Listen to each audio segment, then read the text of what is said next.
بسم اللہ الرحمن الرحیم۔ السلام علیکم ورحمۃ اللہ وبرکاتہ۔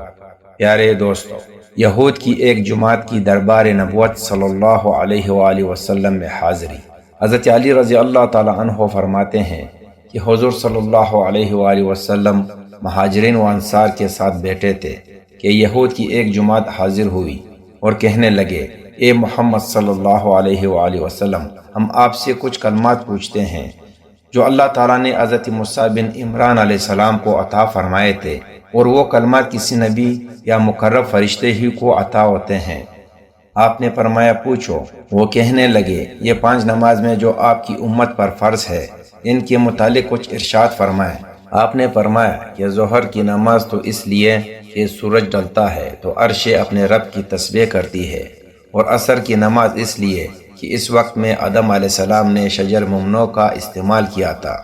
اور مغرب اس وجہ سے کہ اس وقت میں آدم علیہ السلام کی توبہ قبول ہوئی تھی، اور جو مومن بھی بغرض ثواب یہ نماز پڑھتا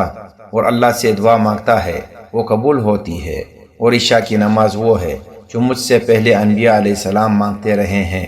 اور فجر کی نماز اس لیے ہیں کہ سورج طلوع ہوتا ہے تو شیطان سنگوں کے درمیان نمودار ہوتا ہے، اور تمام کافر خدا کو چھوڑ کر اس وقت اسے سجدے کرتے ہیں۔ کہنے لگے کہ آپ نے صحیح فرمایا ہے، اب ذرا یہ بھی بتائیے کہ ان نمازوں کا ثواب کیا ہے؟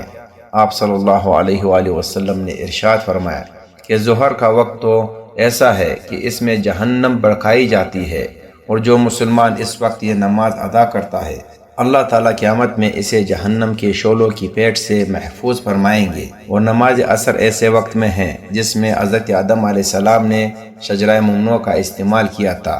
تو اس وقت یہ نماز پڑھنے والا مومن اپنے گناہوں سے یوں پاک صاف ہو جاتا ہے جیسے آج ماں کے پیٹ سے پیدا ہوا ہے۔ پھر آپ صلی اللہ علیہ وآلہ وسلم نے فرمایا، نماز مغرب کے وقت اللہ تعالیٰ نے حضرت آدم علیہ السلام کی توبہ قبول فرمائی،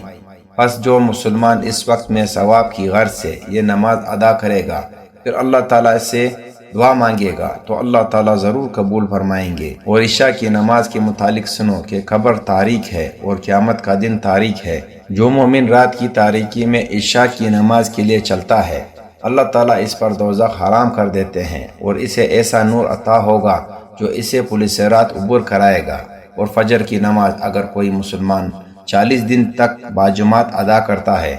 تو اللہ تعالیٰ کی طرف سے اسے 2 براتیں نصیب ہوگی، ایک برات آگ سے، دوسری نفاق سے۔ کہنے لگے، آپ نے سچ فرمایا۔ اب ذرا یہ بھی فرمائیں کہ اللہ تعالیٰ نے آپ کی امت کے لیے 30 روزے کیوں مقرر فرمائے؟ فرمایا، اس لیے کہ آدم علیہ السلام نے جب ممنوع درخت کا پھل کھایا تو اس کا اثر 30 دن تک ان کے پیٹ میں رہا۔ اللہ تعالیٰ نے ان کی اولاد کے لیے 30 دن بھوکے رہنا مقرر فرما دیا، اور رات کا کھانا بھی محض اپنی مہربانی سے جائز رکھا۔ کہنے لگے، آپ نے سچ فرمایا۔ اب ذرا ان روزوں کا ثواب بھی ذکر فرمائے۔ ارشاد فرمایا، جو بندہ ماہ رمضان کے روزے بغرض ثواب رکھتا ہے، اللہ تعالیٰ اسے 7 چیزیں مرحمت فرماتے ہیں۔ اس کے بدن کا حرام گوشت پگھل جاتا ہے، اللہ تعالیٰ اسے اپنی رحمت کے قریب کر لیتے ہیں، اور اسے اچھے اعمال کی توفیق دیتے ہیں، اور بھوک پیاس سے بے خوف کر دیتے ہیں۔ عذاب قبر اس کے لیے آسان کر دیتے ہیں، اور اسے قیامت کے دن ایسا نور عطا ہوتا ہے جو پل صراط سے گزرنے تک اس کے ساتھ رہتا ہے، اور جنت میں اس کو اعزاز نصیب ہوتے ہیں۔ کہنے لگے، آپ نے یہ بھی درست فرمایا۔ اب یہ فرمائیے کہ انبیاء علیہ السلام میں آپ کو کیا کیا فضیلت حاصل ہے؟ ارشاد ہوا کہ ہر نبی نے کسی موقع پر اپنی قوم کے لیے ہلاکت کی بدعا کی ہے، اور میں نے اپنی دعا اپنی امت کے لیے محفوظ رکھی ہوئی ہے، اور وہ شفاعت کی دعا ہے۔ وہ کہنے لگے، آپ نے بالکل بجا اور درست فرمایا ہے۔ ہم گواہی دیتے ہیں کہ اللہ تعالیٰ کے سوا کوئی معبود نہیں، اور یہ کہ آپ اللہ تعالیٰ کے رسول ہیں۔ امت محمدیہ کے فضائل کے بارے میں اللہ تعالیٰ کا موسیٰ علیہ السلام سے خطاب۔ حضرت کعب بن احبار رحمۃ اللہ علیہ فرماتے ہیں کہ میں نے حضرت موسیٰ علیہ السلام پر اترنے والے کلام میں یہ پڑھا ہے کہ اے موسیٰ، 2 رکعتیں جو حضرت محمد صلی اللہ علیہ وآلہ وسلم اور اس کی امت ادا کرتے ہیں، یعنی فجر کے وقت میں جو بھی ان کو ادا کرے گا دن اور رات میں اس نے جتنے بھی گناہ کیے ہوں گے سب کی مغفرت کر دوں گا اور وہ شخص میری حفاظت میں آ جائے گا۔ اے موسیٰ، 4 رکعتیں جو حضرت محمد صلی اللہ علیہ وآلہ وسلم اور ان کی امت ظہر کی نماز کی ادا کرتے ہیں، اس کی پہلی رکعت پر انہیں مغفرت عطا کرتا ہوں، دوسری پر ان کے میزان عمل کو باری کر دیتا ہوں، تیسری رکعت پر تسبیح پڑھنے والے فرشتے ان کے لیے مقرر کر دیتا ہوں جو ان کے لیے استغفار کرتے ہیں، اور چوتھی رکعت پر ان کے لیے آسمانوں کے دروازے کھول دیتا ہوں جہاں سے خوشنما حوریں ان کا نظارہ کرتی ہے۔ اے موسیٰ، نماز عصر کی 4 رکعتیں جو حضرت محمد صلی اللہ علیہ وآلہ وسلم اور ان کی امت ادا کرتے ہیں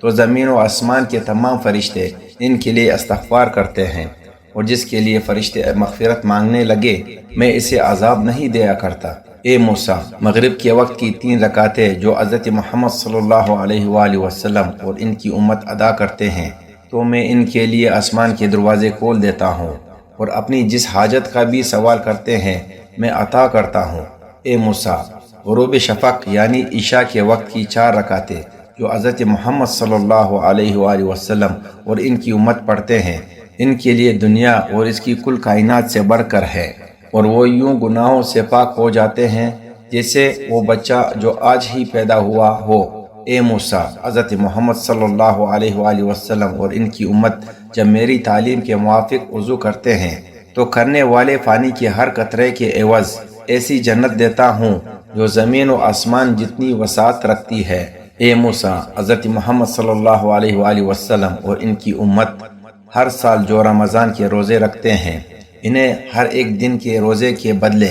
جنت کا ایک شہر عطا کروں گا، اور ہر نفل نیکی کے عوض ایک فرض کا اجر دوں گا، اور میں نے اس مہینے میں لیلۃ القدر بنائی ہے۔ جو شخص صدق دل سے نادم ہو کر اس میں ایک بار استغفار کرے پھر اگر وہ اسی رات یا اسی مہینے میں مر جائے تو اسے میں شہیدوں کا ثواب دوں گا۔ اے موسیٰ، امت محمدیہ میں ایسے لوگ بھی ہیں جو ہر ٹھیلے پر چڑھتے ہوئے لا الہ الا اللہ کی شہادت دیتے ہیں، ان کے اس عمل پر انبیاء علیہ السلام والی جزا ملے گی، میری رحمت ان کے حق میں لازم ہو جاتی ہے اور غضب دور ہو جاتا ہے، اور جب تک وہ لا الہ الا اللہ کی شہادت دیتے رہیں گے ان کے لیے توبہ کا دروازہ بند نہ ہوگا۔ جو کچھ پڑھا اور سنا اللہ تعالیٰ اس پر عمل کرنے کی توفیق عطا فرمائے، آمین یا رب العالمین۔